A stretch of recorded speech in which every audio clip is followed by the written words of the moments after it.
నువ్వే ఆ అమ్మాయి చెప్పిన బడిలోకి వెళ్లి బాగా చదువుకో, ఆ బడిలో వదిలిపెడతా. నేను బడికి పోను. పలక బలపం బట్టి బల్బడికి పోయి చదివిను ఆఫీసరి వైదేనే పొంగిపోత కొడక. పలక బలపం బట్టి నువ్వు బడికి పోయి చదివిను ఆఫీసరి వైదే నే పొంగిపోత కొడక. నువ్వు ఆఫీసరి వైదేనే పొంగిపోత కొడక. అమ్మో చదువులో ఏముందమ్మా నే బడికి పోనే తల్లి, చదువులో ఏముందమ్మా నే బడికి పోనే తల్లి. పంతులు గారి దొడ్లోనే దొంగ టెంకాయలు కోస్తా, మన పంతులు గారి దొడ్లోనే దొంగ టెంకాయలు కోస్తా, మన పంతులు గారి దొడ్లోనే దొంగ టెంకాయలు కోస్తా. దేనికనిరా?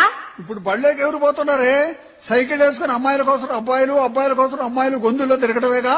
అమ్మో తప్పు, బడికి పదా. నన్ను బడికి పోమంటే బాయిలో పడతా. అమ్మో అమ్మో ఆ పని చేయబాక నాయనా, ఒక్కగానొక్క బిడ్డవి, ఆపరేషన్ కూడా చేయించుకుని నీ మీదే ఆశలన్నీ పెట్టుకుని బ్రతుకుతున్నావు. అయ్యా ఏ మాటలు రాయి. ఎందుకమ్మా ఏడుస్తావు? నీవు బిడ్డో కదా, మేము సచ్చినాక నీ చేత తలకొరువు పెట్టించుకుంటే నేరుగా మేము స్వర్గానికి పోతామయ్యా, అది మా కోరిక. అమ్మా నువ్వు ఏడబాకవే, మీ ఇద్దరికి రేపే తలకొరుగు పెట్టి ఎల్లుండి దినం చేస్తా.